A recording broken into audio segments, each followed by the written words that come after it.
이런 말씀을 대하면 부담스럽죠. 어떤 생각이 듭니까? 안 죽고 내가 살아있네? 이런 생각 들지 않습니까? 죽을 만한 이유가 저희들한테는 참 많죠. 근데 살아있다는 것, 하나님의 은혜고, 왜 살아있는지를 깨닫게 하시려는 아버지의 섭리라는 것을 보게 됩니다.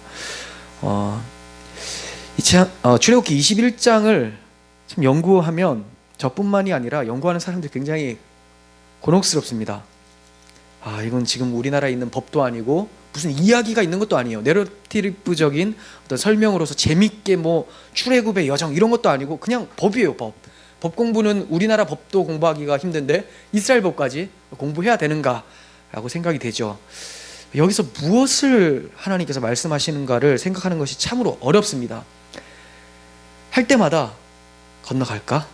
대부분 강에서도 여기 그냥 건너가거든요. 그러니까 참고할 책도 별로 없어요. 굉장히 힘듭니다. 23장까지 그래요. 그리고 24장부터 이제 25장부터는 율법, 그 성막에 대해서 또 나오니까 성막은 그래도 저희들이 한번 했었죠. 또다시 하게 되는데 참 어렵습니다. 그러니까 시내산 전까지는 참 이야기가 흥미진진한데 그 이후로부터는 참 딱딱합니다. 하지만 하나님께서 이러한 본문 가운데서도 우리에게 주시고자 하는 교훈이 반드시 있다는 거죠. 반드시 있는 그 교훈을 찾게 되면 제가 설교를 하고 정말 못 찾겠다면 넘어가는 거예요. 이해를 하셔야 됩니다. 너무 어렵습니다. 오늘 본문은 또 문맥을 생각하시면서 보셔야 돼요. 어떤 상황이 먼저 펼쳐졌습니까? 십계명을 주시기 전에 항상 우리가 생각해야 될 말씀은 나는 너희를 애굽 땅 종되었던 집에서 인도하여 낸 내 하나님 여호와니라. 이거를 잊어서는 절대 안 돼요. 그래서 십계명 전에 이거를 말씀하시는 거고 십계명이 주어지죠. 십계명을 지켜서 하나님 백성 되는 것이 아니라 이미 하나님의 백성이 되어 있는 상태, 하나님 백성이니까 이 말씀을 주시는 거예요. 그리고 이 말씀을 주시고 그다음 십계명을 조금 더 확장해서 세부적으로 적용시켜주는 율례들이 나오죠. 첫 번째 율례가 종에 관한 법이었죠. 남종과 여종에 관한 법을 지난 시간까지 우리가 배웠습니다. 그리고 이어서 두 번째 율례가 나오는데 반드시 죽일지니라는 말씀이 강조되어 있는 반드시 죽어야 되는 죄에 대해서 말씀하고 있습니다. 왜 반드시 죽어야 됩니까? 애굽 땅 종되었던 집에서 너희를 인도해낸 너의 하나님이다. 즉 하나님의 종, 하나님의 소유가 누굽니까? 이스라엘이에요. 근데 이스라엘 백성들 가운데서 살인죄가 일어난다면 하나님의 것을 도둑질한 것이 되기 때문에 죽어야 될 죄가 되는 것이죠. 이런 관점에서 좀 생각을 하셔야 돼요. 그런데 분명 하나님께서는 율계명을 통해서 살인하지 말라고 말씀을 하셨어요. 그런데 얼핏 보면 하나님께서 마치 살인을 조장하는 것처럼 보여진다는 거죠. 사람을 쳐 죽인 자는 반드시 죽이라라고 하니까 하나님이 앞에서는 죽이지 말라고 해놓고 여기서 또 왜 죽이라고 하는가 라고 생각할 수 있지만 그렇게 말씀하시는 이유가 있습니다. 간략하게 말씀드리면 첫 번째는 형벌의 무거움을 통해서 살인죄 자체가 일어나지 않도록 방지하기 위해서 엄중하게 말씀하신다는 거죠. 우리도 죄에 대한 형벌이 좀 가벼우면 쉽게 죄를 짓죠. 형벌이 무거우면 생각부터 하게 돼요. 그렇죠? 그래서 하나님께서는 살인하지 않도록 하기 위해서 죽여라라는 법을 주시는 거죠. 죽이고 싶어서 죽이는 게 아니에요. 살인하지 않는 데 의미를 두셔야 돼요. 그리고 두 번째는 이스라엘 백성들이 살인한 자를 사형에 처하는 것은 단순한 개인적 보복이 아닙니다.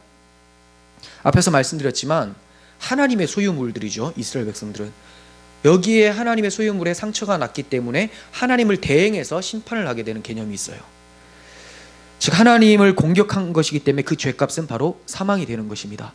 하나님을 떠난 자들, 하나님을 외면하고 적대시 된 자들은 다 반드시 죽으리라는 말씀을 에덴 동산에서부터 봤죠.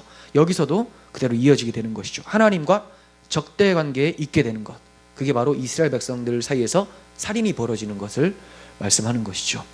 그런데 이 살인하지 말라는 말이 성경에만 있는 게 아니라 타 종교에서도 이것을 많이 강조를 하죠. 많이 강조합니다. 살인하라는 종교가 어디 있겠습니까? 사이비 종교가 아닌 이상은 살인은 해서는 안 된다고 엄중히 금하고 있어요. 근데 이들이 그렇게 하는 이유는 뭘까요? 인간은 만물의 영장이기 때문에, 가장 소중한 생명이기 때문에 보통 그렇게 해서 살인하지 말라고 하죠. 다른 의미가 없습니다. 인간이 중요하기 때문에, 인본주의이기 때문에 그렇습니다. 근데 기독교인들은 이런 사고, 이런 해석이 아니라는 거죠. 왜 살인해서는 안 되는가? 기독교인들한테 물어보면 보통 어떻게 대답을 할까요? 황재성 선생님, 기독교인으로서 살인을 왜 하면 안 될까요?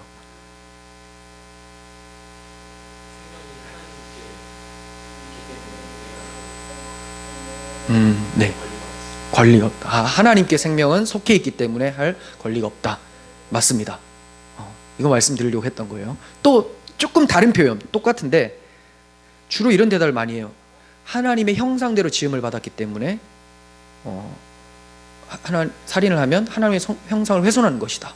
네, 비슷한 의미입니다. 생명이 하나님께 있는 것, 하나님의 형상대로 지음받았기 때문에 결국 하나님과 관계된 것을 해치는 것, 이런 것이죠. 그런데 맞습니다. 성경에서 이렇게 얘기를 합니다. 창세기 1장 27절 보시면 하나님이 자기 형상, 곧 하나님의 형상대로 사람을 창조하시되 남자와 여자를 창조하셨다라고 말씀합니다. 그리고 창세기 9장 6절에서도 다른 사람의 피를 흘리면 그 사람의 피도 흘릴 것이니 이는 하나님이 자기 형상대로 사람을 지으셨습니다. 네, 그러니까 쉽게 말해서 무슨 말이에요? 살인하지 말라. 살인하면 너도 죽는다. 왜? 하나님께서 사람을 자기 형상대로 지었기 때문에 살인하면 너는 죽는다, 이 얘기예요. 그러면 이스라엘 백성들이 가나안에 들어가면서 가나안 족속들을 다 진멸을 하죠. 그럼 이스라엘 백성들은 하나님 형상들을 다 죽인 게 됩니까? 하나님께서 그걸 하지 말라고 하는데 이스라엘 백성들을 하고 있다는 거죠. 이런 식으로 이제 접근을 하게 되면 문제가 생깁니다. 하나님의 형상이기 때문에 살인을 금하는 건 맞는데, 그러면 어떤 자들이 하나님의 형상인 자들인가? 인간이 타락 후에도 여전히 하나님의 형상을 가지고 있는 것인가? 이런 생각을 해보셔야 돼요. 처음에 하나님께서 인간을 만드실 때는 하나님의 형상대로 창조하셨다고 딱 말씀하셨죠. 그런데 범죄한 이후에는 하나님의 형상을 잃어버리게 됩니다. 여기서 하나님의 형상을 잃어버렸다는 것은 조직신학에서 말하는 구조적인 형상을 잃어버렸다는 거예요. 기능적인 형상은 남아있지, 죄송합니다. 구조적 형상은 남아있는데 기능적 형상을 잃어버렸다는 거예요. 예전에 말씀을 드렸지만 잘 생각이 안 날 수 있는데 쉽게 말씀드리면 닭이 있습니다. 닭, 새죠. 닭은 새입니다. 조류. 그런데 닭은 날개를 가지고 있어요. 구조를 가지고 있습니다. 하지만 날 수는 없죠. 날개가 제 역할을 못하는 거죠. 새로서 살 수 없도록 기능이 작동이 안 되는 거예요. 마찬가지입니다. 인간들은 하나님의 형상대로 지음을 받아서 생각을 할 수가 있고 논리적이고 계산적으로 할 수가 있고 미적 감각도 다 있어요. 가지고 있어요. 그런 것들을. 근데 이것을 하나님을 향해서 쓸 수가 없게 된 거예요. 원래 써야 되는 목적대로 쓰지 못하는 거죠. 닭이 날 수가 없으니까 날개짓은 빨리 하지만 날아가지 못하고 앞으로만 빨리 가게 되는 경우와 같이 우리는 생각을 많이 하는데, 미도 추구하는데 누구를 위한 미인가? 하나님을 향한 것이 아니라 나를 위한 것, 다 자기를 위한 것으로 기능을 제대로 발휘를 못하게 되어버리는 거죠. 이런 것들. 그래서 이 기능적 형상을 잃어버린 것을 하나님의 형상을 잃어버렸다라고 해요. 굳이 남아있다고 하면 구조적 형상만 남아있지만 잃어버린 것입니다. 결국은 하나님을 떠난 죄인들을 가리켜서 흑암에 사는 백성 또는 본질상 진노의 자녀, 독사의 자식들아라고 성경에서 말씀하죠. 왜냐하면 하나님을 떠났기 때문에 그래요. 떠나버렸기 때문에, 하나님과 단절되어 있기 때문에 그렇습니다. 하나님께서 주신 생기, 즉 하나님의 영이 떠나버렸기 때문에 하나님의 형상이라고 할 수 없는 상태가 돼버린 거예요. 그래서 성경은 하나님의 형상을 잃어버린 아담의 아들에 대해서 이렇게 설명을 하고 있어요. 타락 후에, 처음에는 아담이 하나님의 형상대로 지음을 받았죠. 타락 후에는 하나님의 형상을 잃어버리고 자기 형상만 가지게 됐어요. 그것을 가리켜서 어떻게 설명하냐? 창세기 5장 3절. 아담은 130세에 자기의 모양, 곧 자기의 형상과 같은 아들을 낳아 이름을 셋이라 하였고, 1장에서는 하나님의 형상대로 창조한 것이 사람이라고 했는데, 아담인데 그 형상을 잃어버리니까 자기 형상만 남았죠. 그래서 셋은 하나님의 형상이 아니라 아담의 형상대로 태어나게 됐다라고 성경에서 가리키고 있습니다. 물론 셋은 언약의 자손이기 때문에 그런 언약적 측면에서는 하나님의 형상이라고 할 수 있습니다. 그건 이따가 더 자세하게 말씀을 드리겠습니다. 하지만 이렇게 아담에게 속한, 하나님과 단절되어 타락한 아담에게 속한 자들은 하나님 형상을 잃어버리고 타락한 인간의 형상을 가지면서 살게 돼요. 그렇다면 하나님의 호흡, 즉 생기는 어떻게 하면 끊어지게 되는 걸까요? 죄를 범하면 끊어지게 되죠. 죄를 범하면. 그럼 죄는 뭡니까? 아담이 무슨 죄를 범했길래 하나님의 호흡에서 끊어졌습니까? 언약을 버린 것이죠. 하나님께서 아담에게 해주신 언약이 뭡니까? 너는 동산나무 중앙에 있는 선악을 알게 하는 나무 열매를 먹지 마라 라고 했는데 먹어버리죠. 하지 말라라고 하는 하나님의 말씀이 주어지고, 말씀이 주어졌기 때문에 하나님과의 관계가 형성되어 버려요. 이 관계를 언약 관계라고 해요.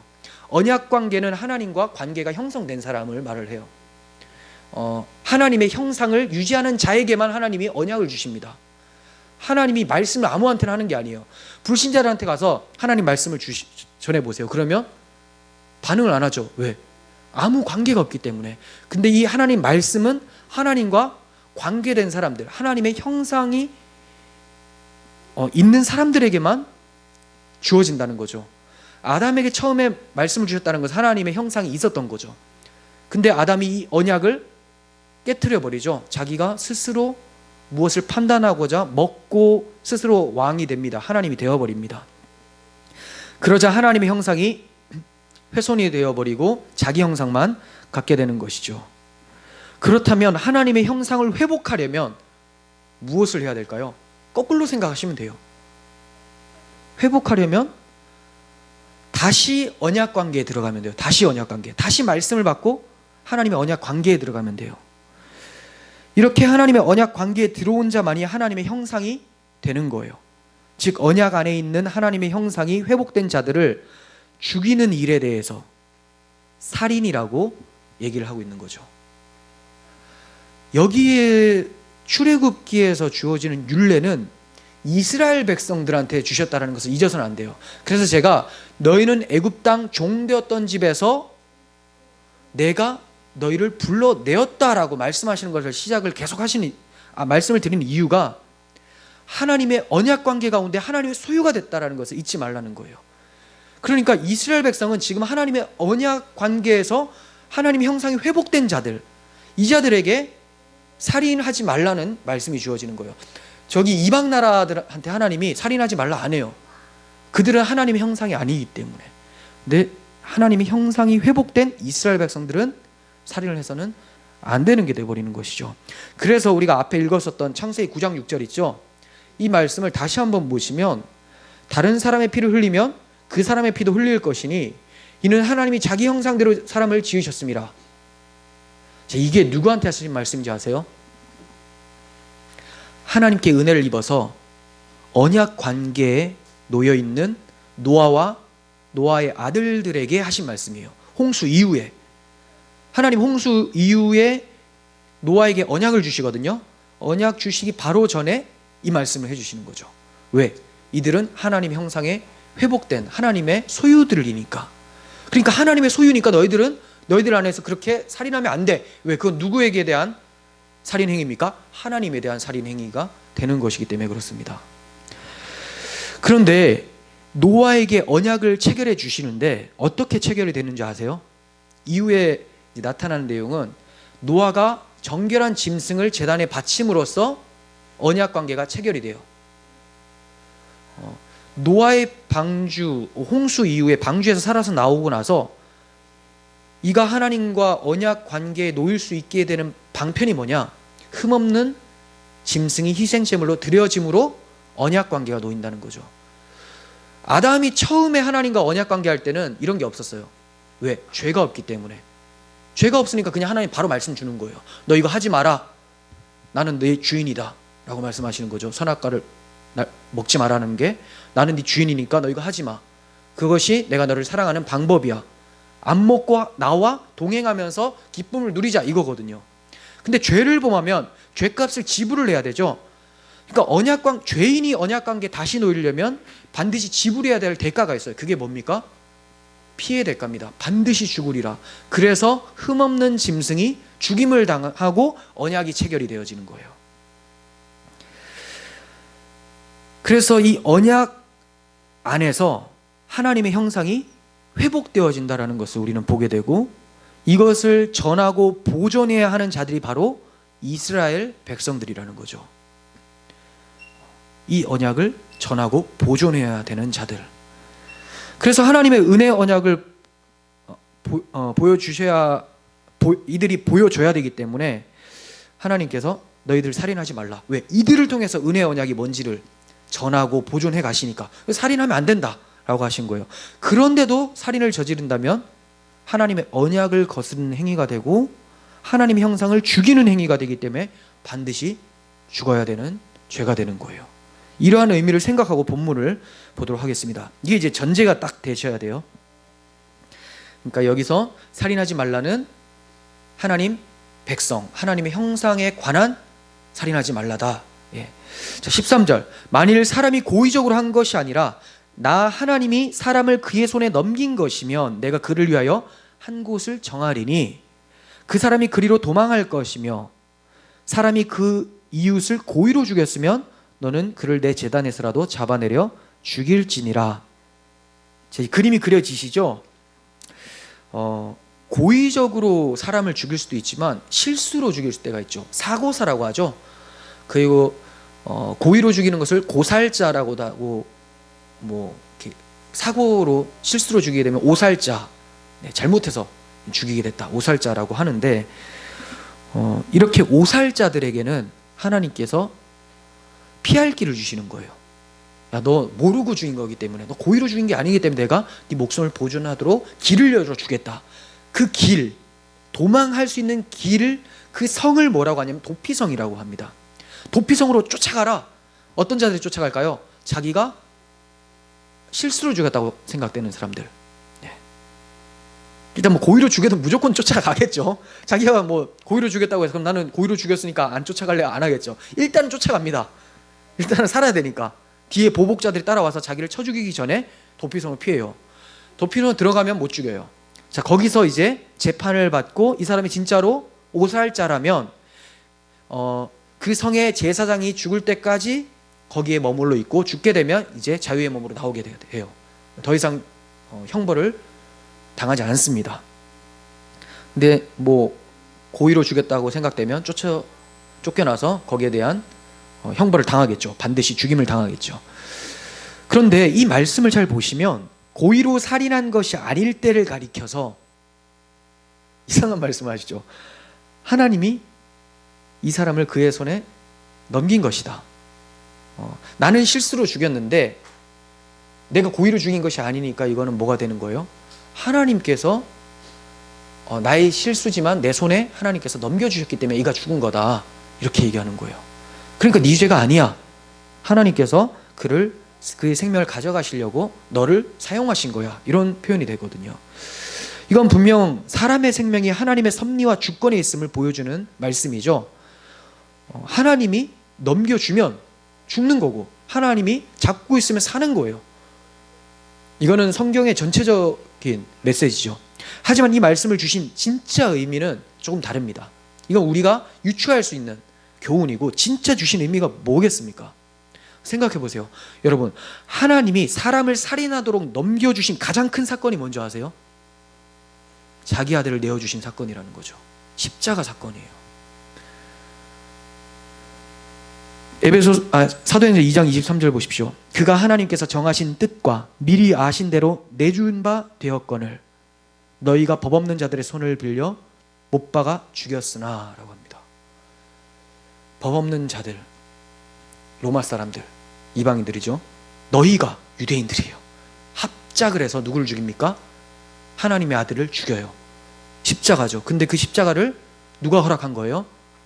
하나님이 허락하셨다는 거예요. 내어주셨다. 분명 예수님을 죽인 사람들은 오살한 게 아니죠. 죽인 거예요. 그냥 미워서 죽인 거예요. 얼마나 미워했습니까? 바리새인들이 예수님을 엄청 미워해서 언제 죽일까 논의를 했어요. 이게 무슨 오살입니까? 고이지. 근데 예수님이 뭐라고 하십니까? 아버지, 저들을 사하여 주시옵소서. 자기들이 하는 것을 알지 못합니다. 이렇게 기도를 하신다는 거죠. 예수님은 이들이 분명히 고의로 죽였음에도 불구하고 모르고 한 일이라고 말씀하시는 거예요. 아버지께 그렇게 그 변호를 하십니다. 죽임을 당하는 본인이, 아니 옆에서 지켜본 사람도 아니고 죽임을 당하는 본인이 아버지, 저들은 자기가 하는 일을 알지 못하고 저를 죽이는 거예요 라고 하고 있고, 성령이 임하자 베드로가 어떻게 오순절에 설교를 합니까?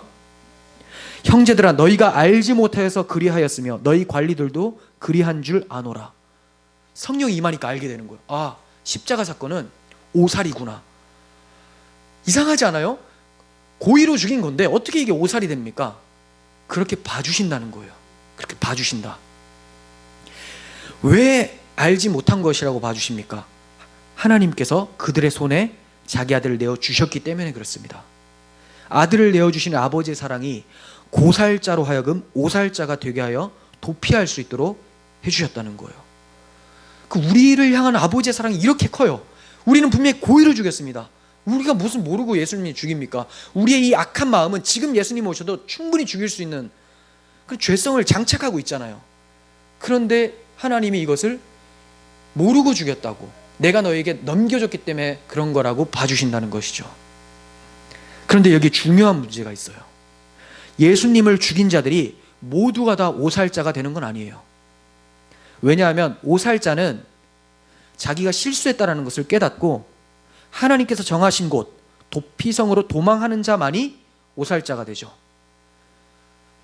자기가 예수님을 죽여놓고도 도피성으로 피하지도 않아요.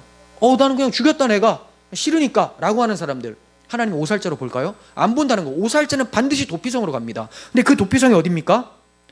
하나님께서 준비하신 한 성이라고 하죠. 하나님께서 정하신 한 곳, 바로 예수 그리스도를 얘기를 하는 거예요. 그리스도를 죽인 사람은 본인이 실수로 죽였다고 생각하며 애통을 하게 되고, 도피성으로 피하는데 자기가 죽인 예수 그리스도에게로 피한다는 거죠. 즉 자신이 예수님을 죽인 죄인이라는 것을 깨닫고 하나님이 이 죄인을 위해서 자기 아들을 내어주신 사랑을 아는 자들이라면 반드시 하나님께서 정하신 도피성인 그리스도께로 피하게 되는 거예요. 이런 자들을 가리켜서 세상은 그리스도인이다 라고 해요. 교회에서 자기들이 그렇게 말한 게 아니라 사도행전 보면 세상 사람들이 저 사람들 그리스도인이다 이렇게 부릅니다. 왜요? 다 그리스도에게만 나아가니까, 주일에 모이면 막 그리스도만 노래를 하니까 저놈들은 이 로마의 박해에도 불구하고 도피성이 어디예요? 어디 숨지도 않고 그냥 그리스도 안에만 계속 숨는 거예요. 다 죽는 거예요 그냥. 그래서 저놈들 그리스도인이다. 이게 그리스도인들이에요. 자기의 죄를 알고 도피성인 그리스도를 찾는 사람들.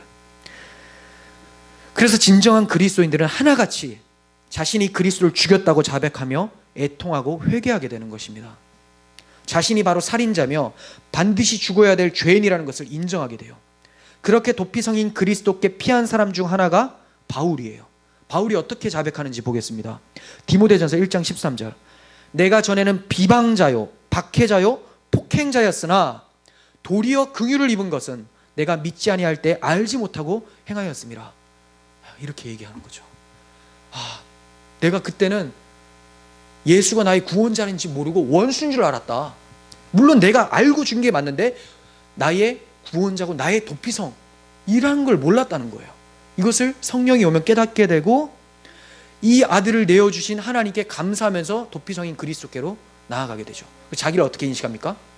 비방자요 박해자요 폭행자, 죄인 중에 괴수, 살인자, 사형에 해당한다, 이렇게 평가를 내리게 된다는 것입니다. 이렇게 바울과 그리스도인들은 자신들을 이렇게 평가를 내리지만 하나님께서는 이들을 오살자로 여겨주셔서 그들의 죄를 사해 주십니다. 누구를 통해서? 하나님이 내어주신 아들이자 그들이 죽인 예수 그리스도를 통하여서. 그러므로 그들의 입술에는 하나님 아버지와 그 아들 예수 그리스도를 찬송함이 늘 가득하게 되는 거예요. 나는 예수를 죽였지만 하나님은 나를 실수로 여겨주시다니. 당연히 찬송이죠. 그리고 나의 그 죽인 행위가 예수님이 구원자의 역할을 할 수 있도록 악을 선으로 갚아주시는 하나님의 사랑에, 하나님의 지혜에 찬송할 수밖에 없는 거예요. 이건 사람의 머리에서 나올 수 있는 게 아니죠. 희생으로 구원을 한다? 하나님께서 자기 아들을 내어주심으로 우리 죄를 대신 갚아주신다는 것, 하나님의 지혜를 찬송할 수밖에 없습니다. 반면 교회에서 예배한다고 해도 그리스도께 도망하지 않는 사람들이 있어요.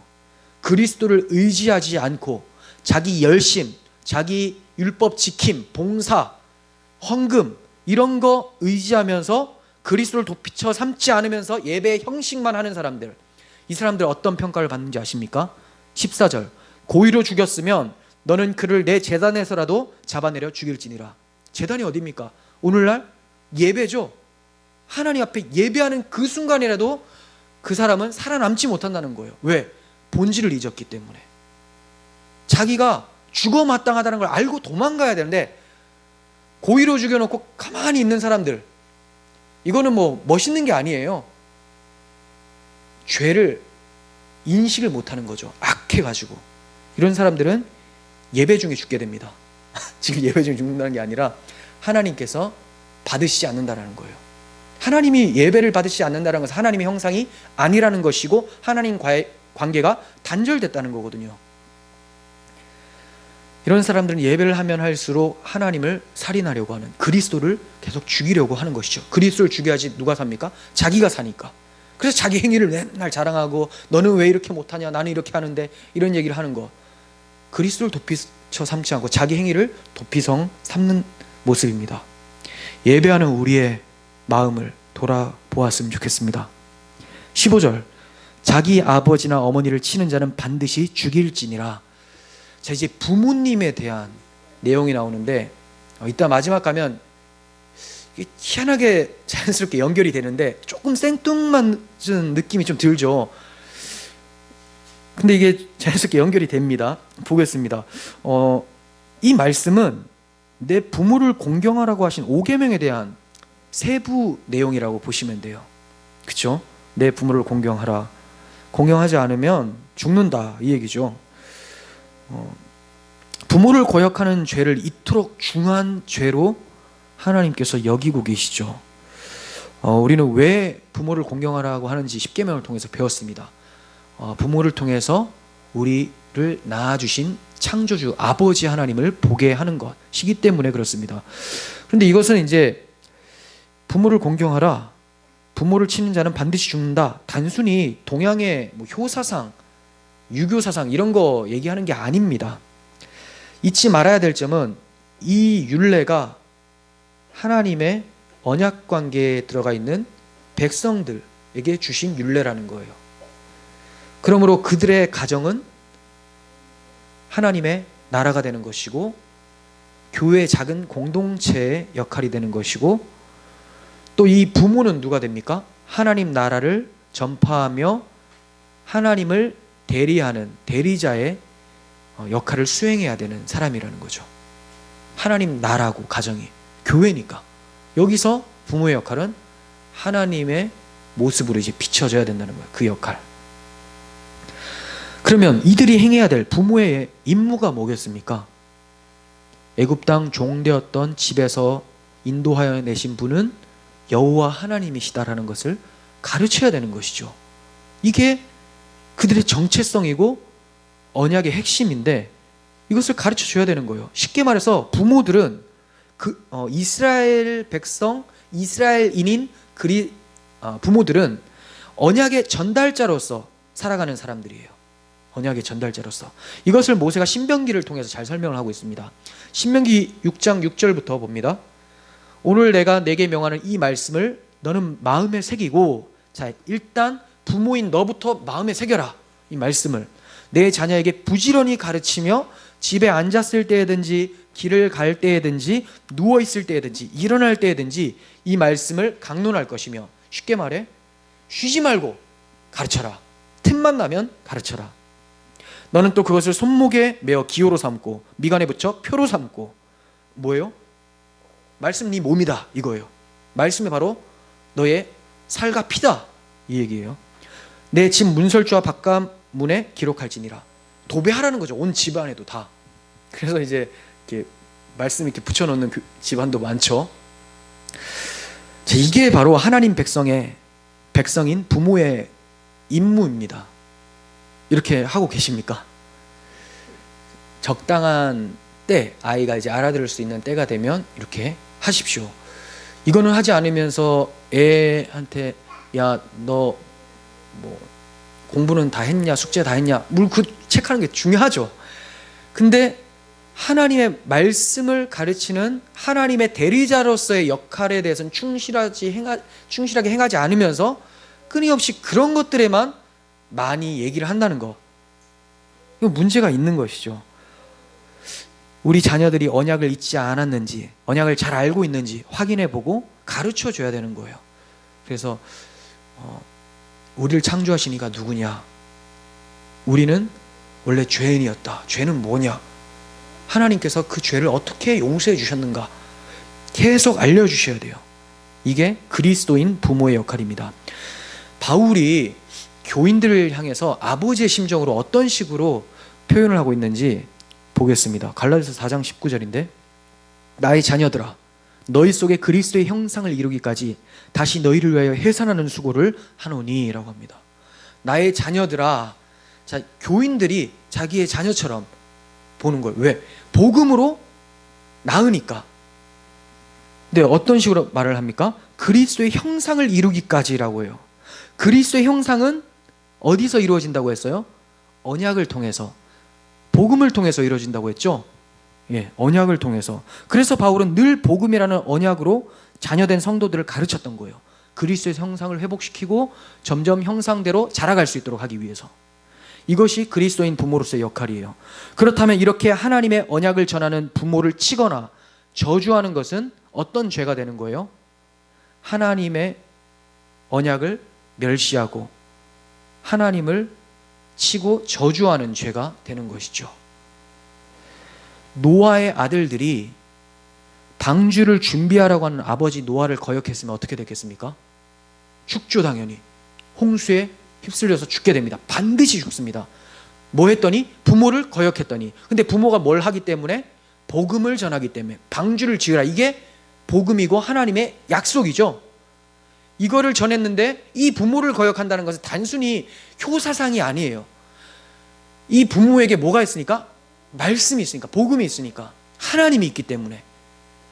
우리 책임이 엄청 큽니다. 부모된 책임이 엄청 커요. 그냥 너 부모한테 이렇게 거역하면 안 돼, 이게 아니라 왜 거역하면 안 됩니까? 우리가 말씀으로 양육하는 자기 때문에 그렇습니다. 하나님을 전파하는 자기 때문에 그래요. 그래서 부모를 거역하면 반드시 죽게 되는 거예요. 노아를 거역하면 당연히 방주 밖에 있기 때문에 죽게 되는 것처럼. 17절 봅니다. 자기의 아버지나 어머니를 저주하는 자는 반드시 죽일지니라. 자, 이제 치는 자도 아니고 저주만 해도 죽습니다. 입으로 저주하는 것도 죽을 죄라고 합니다. 하나님께서 부모에게 부여하신 이 권위를 손상하지 못하도록 하나님께서 보호하고 계세요. 오늘날은 이런 자식들이 많이 있다 해도 반드시 죽일 수는 없죠.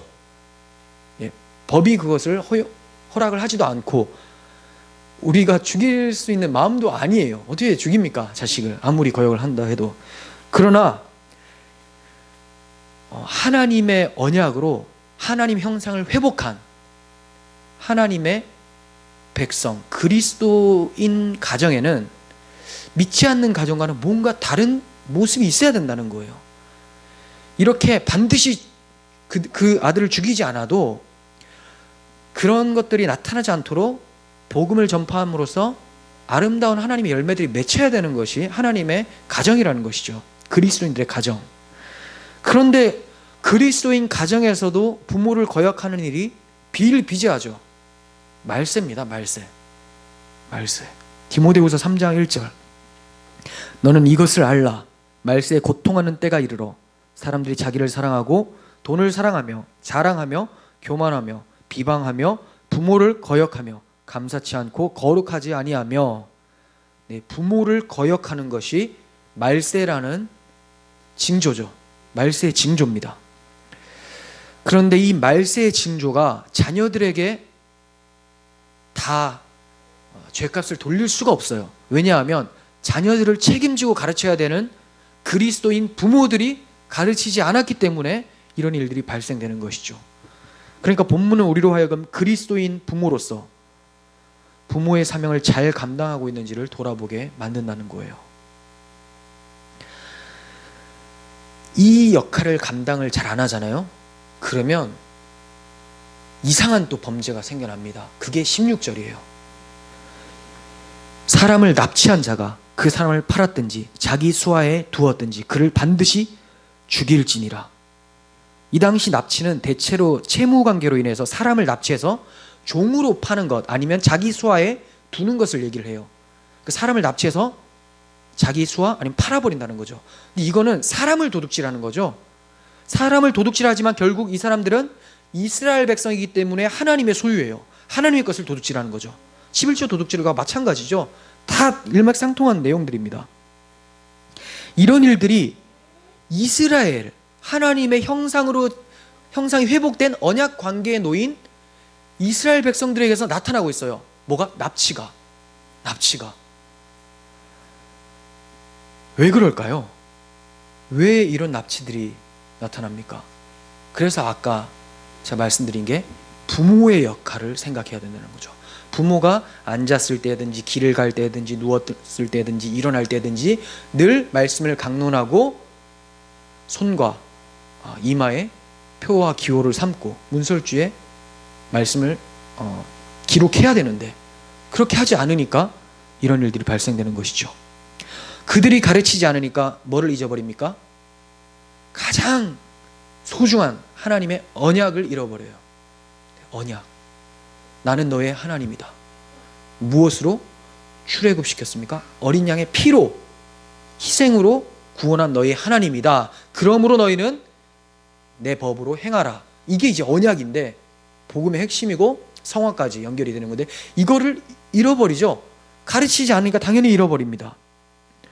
부모가 자녀를 하나님의 언약으로 가르치지 않았기 때문에 그 결과 하나님의 은혜와 긍휼을 잊어버립니다. 자신들의 정체성을 잊어버립니다. 그러니까 어떤 일이 발생됩니까? 고아와 과부나 나그네를 압제하지 말라고 했는데 그들을 납치해버리고 종으로 삼고 팔아버리고 제사와 말씀을 가르치는 제사장을 섬기는 일과 또 가난한 자를 돕는 데 쓰이는 11조는 두 가지죠. 말씀을 가르치는 제사장들을 섬기고 또 가난한 자를 돕는 데 쓰이는데 이것을 하지 않게 되죠. 그러니까 가난한 자도 안 돕고 말씀을 배우고 제사를 드려야 되는데 그것도 안 하고 당연히 부모는 점점 또 말씀을 모르니까 가르칠 것도 없고 다 세속화가 되는 거예요. 왜 그렇습니까? 가정에서부터 언약을 잊어버리면 언약을 중요시 여기지 않으면 이러한 일들이 발생된다는 겁니다. 결국 문제는 자녀 교육이에요. 그러므로 우리 사회에서 이러한 범죄들이 나오는 것은 뭡니까? 교회가 제 역할을 못하고 있기 때문이죠. 먼저 그리스도인 가정 자체가 범죄에도 많이 노출되어 있습니다. 그리스도인 가정에 태어났지만 교회는 다니지 않고 말씀을 전혀 알지 못하고 그리고 범죄자로 전락하는 사람들도 많다는 거죠. 우리들의 책임입니다. 여러분 무엇을 가르치시겠습니까? 마음과 뜻과 힘을 다하여 내 하나님 여호와를 사랑하는 것과 복음의 말씀을 가르쳐야 되는 것이죠. 국영수 학원에 보내는 것은 열심인데 하나님 말씀을 배우는 예배에 대해서는 좀 피곤하면 빠져라. 그리고 시험 기간에는 나가지 말라고까지 얘기를 해요.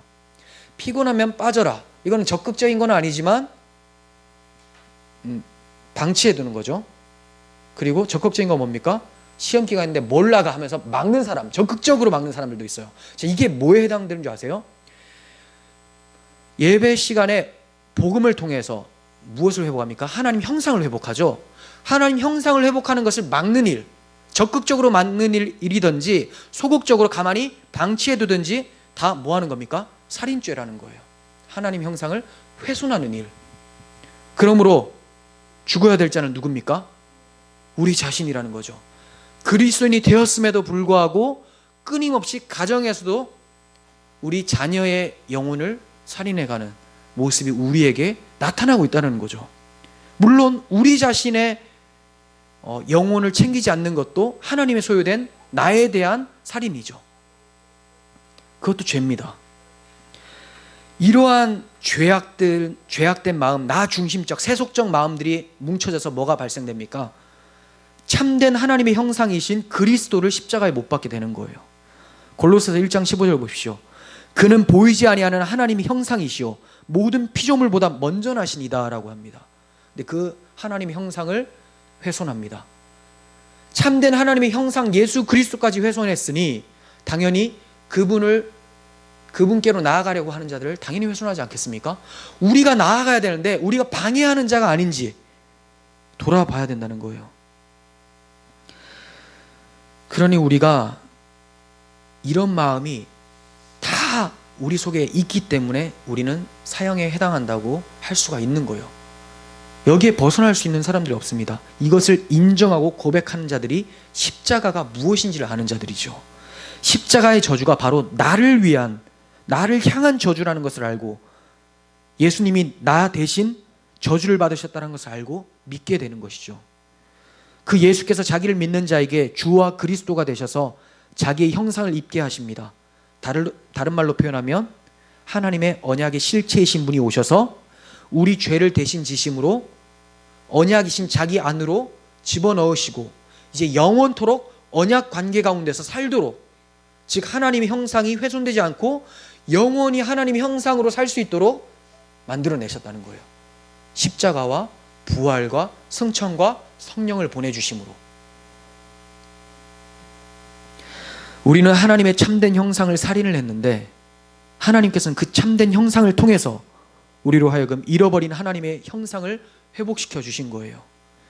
우리는 악을 행했지만 하나님은 그 악을 선으로 바꾸셔서 우리에게 영생을 주셨습니다. 구약의 이러한 대표적인 예가 요셉의 말을 통해서 볼 수가 있습니다. 창세기 50장 20절. 형들이 요셉을 애굽으로 팔아버립니다. 죽인 거죠. 죽으라고 팔아버린 거예요. 당신들은 나를 해하려 하였으나 하나님은 그것을 선으로 바꾸사 오늘같이 많은 백성의 생명을 구원하게 하시려 하셨나니 당신들은 두려워하지 마소서. 내가 당신들과 당신들의 자녀를 기르리이다 하고 그들을 간곡한 말로 위로하였더라. 이게 누구의 예표입니까? 예수님께서 행하실 사역에 대한 예표죠. 그러니까 저는 이 말씀을 보면서 요셉의 실체로 오신, 언약의 실체로 오신 예수 그리스도께서 우리를 향해서 이렇게 말씀하시는 것 같아요. 너는 살인하지 말라는 계명을 어기고 나를 죽이고 악한 말로도 이웃을 살인하였으나 하나님은 그것을 선으로 바꾸셔서 오늘과 같이 너희들을 구원하게 하신 것이다. 그러므로 두려워하지 말라. 내가 너희와 너희의 자녀들을 돌보겠다. 이렇게 간곡한 말로 위로하고 계신다고 느껴집니다. 예수님께서 무엇으로 우리와 우리 자녀들을 돌보실까요? 성령을 통하여서 그리스도인 부모들에게 말씀을 주셔서 우리와 자녀들을 돌보신다는 거예요. 언약을 주셔서.